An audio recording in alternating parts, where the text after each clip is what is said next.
제가 오늘 고백 하나 하려고 합니다. 제가 정말 사랑하는 사람을 이 자리에서 공개하려고 합니다.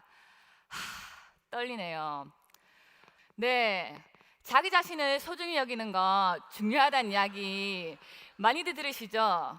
네, 저도 늘 자기애가 너무 중요하다고 생각하며 살았고, 또 자기 자신을 사랑하는 방법을 정말 잘 안다고 생각하며 살았는데 그게 아니더라고요.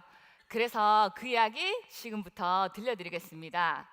저는 어렸을 때부터 부자가 되는 게 꿈이었습니다. 그러던 중 커피를 만나게 되었고, 바리스타로 성공할 거라고 국제 바리스타 자격증까지 땄었는데, 저는 가진 것도 없고 지극히 평범한 저 같은 사람에게 기회조차 없는 게 대한민국의 현실이었습니다. 그러던 중 친한 손님을 통해 호주에서 바리스타를 하면은 돈을 잘 벌 수 있다는 이야기를 들었고, 워킹에 대해서 알아보라는 정보를 듣게 되었습니다. 그 한마디에 호주 워킹에 대해서 알아보기 시작했고, 제가 가지고 있는 바리스타 자격증 하나와 워킹 비자만 가지고 영어 한마디도 할 줄 모르는 제가 저 멀리 아무 연고지 없는 호주로 떠나게 되었습니다. 호주에 살다 보니 정착하고 싶어졌고, 영주권을 얻고자 세컨 비자가 필요했습니다. 농장에 가면은 돈도 잘 벌 수 있고 세컨 비자도 딸 수 있다는 이야기를 들었고, 부푼 꿈을 안고 농장으로 갔습니다. 제가 선택한 곳은 토마토 농장이었습니다.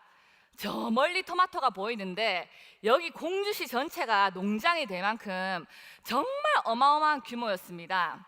하지만 제게 온 현실은 매일 12시간의 노동과 또 45도가 넘나드는 뜨거운 기온, 낮은 임금, 늘어나는 빚, 허리까지 삐끗하며 살들이 쭉쭉 빠지기 시작하며 모든 영혼들이 싹 다 털려버렸습니다. 제가 그 뒤로 토마토만 보면 치가 떨려서 토마토 쳐다도 안 보고요, 빨간 옷 싹 다 버렸습니다. 그리고 감자튀김 케첩에도 안 찍어 먹습니다. 너무 한국에 돌아가고 싶었지만은 빚도 있고 비행기 값도 없었습니다. 그때 구원의 손길이 있었는데 애터미를 하고 있던 이모들이었습니다. 너무 놀랐습니다. 1,000원짜리 한 장을 준 적 없던 우리 이모들이 제가 필요한 돈을 다 해결해 주겠다고 얘기를 하더라고요. 그렇게 호의를 베푸면서 이모들이 하는 말이, 네가 필요한 돈 싹 다 해결해 줄 테니 한국 들어와서 애터미 하자였습니다. 저는 결국 강제로 애터미를 시작하게 되었습니다. 그 누구보다 거지같이 가난하고 돈이 없었던 이모들의 과거의 삶과 애터미를 만나 부자의 삶을 누리고 있던 이모들의 현재를 피부로 확 느끼고 있던 저였기에, 이 모든 것들이 사실이라면 또 우리 이모들이 해냈다면은 나도 할 수 있겠다는 그런 생각이 들었습니다. 친구들에게 애터미 정보와 제품을 전달하러 갔습니다. 전부 다 니나 먹고 니나 쓰고 니나 해라고 하더라고요. 그래서 친구들 부모님을 찾아갔습니다. 친구들 부모님께 애터미를 알리러 갔더니, 애터미를 하기 전에는 제가 딸같이 그렇게나 싹싹하고 예쁘고 마음에 든다더니, 애터미 정보를 알리러 갔더니 젊은 애가 돈에 눈이 멀었다며 친구들에게 저랑 놀지 말라고 그랬습니다. 정말 많이 힘들었습니다. 몇 개월을 밤낮으로 울었습니다. 하도 울어서 엄마가 고마 그만두라고 그렇게 얘기해서 이제 애터미를 그만둬야겠다는 마음을 먹었는데, 아는 언니로부터 전화가 오는 것이었습니다. 전화를 받았는데 오메가3 2통을 재주문하는 것이었습니다. 눈물이 쏙 들어갔습니다. 그때의 기쁨은 정말 말로 표현할 수가 없었습니다. 그 일이 결국 제가 애터미를 그만두면 안 되겠다는 마음을 굳게 먹게 해주었습니다. 그런 마음으로 즐겁게 다니다 보니 애터미가 가지고 있는 여러 가지 특성과 조건들 덕에 희망을 갖고 있는 사람들이 나오기 시작했습니다. 그렇게 사람들이 나오면서 일이 되기 시작했고, 힘든 상황 속에서 잠시 내려놨던 자기애가, 자기 사랑이 나오기 시작했습니다. 그 자기 사랑이 28살의 저에게 교만과 거만이라는 날개를 달아주었습니다. 같이 성공해보자고 바리스타 때려치게 만들고 애터미로 데리고 왔던 제 바리스타 동료가 팜플렛 전달을 잘 못하겠다고 얘기를 하는데, 제가 거기다가 팜플렛 집어 던지면서 성공하기 싫냐고 그렇게 확 퍼부었던 일. 엄마 아빠 되시는 50대 사장님께서 사업에 고민이 있으셔서 저에게 상담을 하러 왔는데, 제가 거기다 대놓고 막말 퍼부었던 일들, 또 나를 과시하는 거야말로 내 자신을 소중히 여기는 방법인 줄만 알았습니다.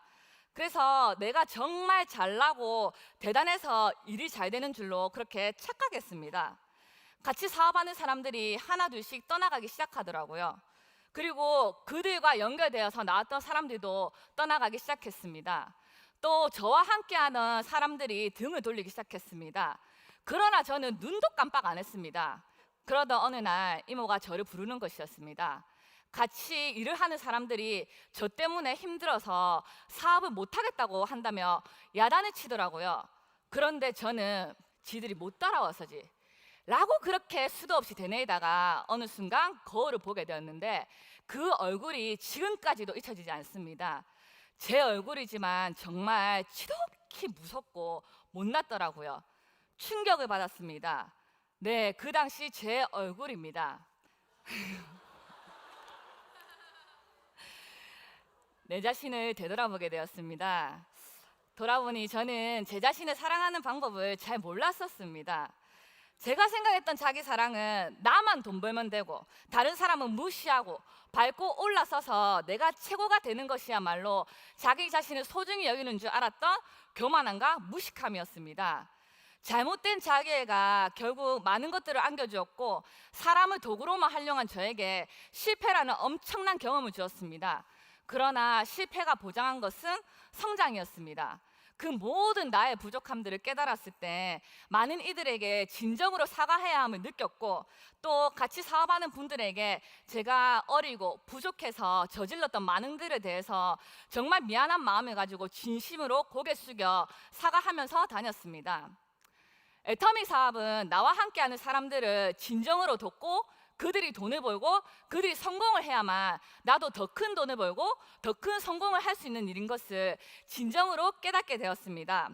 그래서 지금은 돈만 버는 일이 아닌 돈도 버는 일이 되었습니다. 최재분 교수님께서 쓰신 포노사피엔스라는 책에는 달라진 문명 속에서도 여전히 사람이 답이란 말이 있습니다. 이 말처럼 사람이 답임을 알게 해준 애터미가 얼마나 감사한지요. 명품백을 들고 수입차를 타고 화려한 껍데기만 가지면 내가 최고인 줄 알았고 그거야말로 내 자신을 사랑하는 최고의 방법인 줄만 착각하고 살았습니다. 그러나 지금은 이제 굳이 명품백을 들지 않아도 수입차 타지 않아도 화려한 껍데기가 아니어도 제가 진정한 명품이 되어가고 있는 것만 같아서 진심으로 너무 기쁩니다. 앞으로 저는 진정한 사람 향기가 나는 영혼을 소중히 여기고 또 겸손히 섬기며 저의 내면이 명품보다 더 화려하게 빛나는 그런 사람이 될 것입니다. 네, 감사합니다. 괴테가 이런 말을 했습니다. 나에게 혼자 파라다이스에서 살게 하는 것보다 더 큰 형벌은 없다 라는 말이 있습니다. 제 아무리 좋은 곳이어도 그것이 그 어떤 파라다이스라도 나 혼자서는 아무런 의미가 없는 오히려 고통이란 걸 잘 아실 겁니다. 애터미는 파라다이스입니다. 같이 갈 수밖에 없는 파라다이스입니다. 나와 함께하는 모든 이들과 파라다이스에서 살 나를 그리며 또 그날이 올 것임을 확신하며 이상 마치도록 하겠습니다. 감사합니다.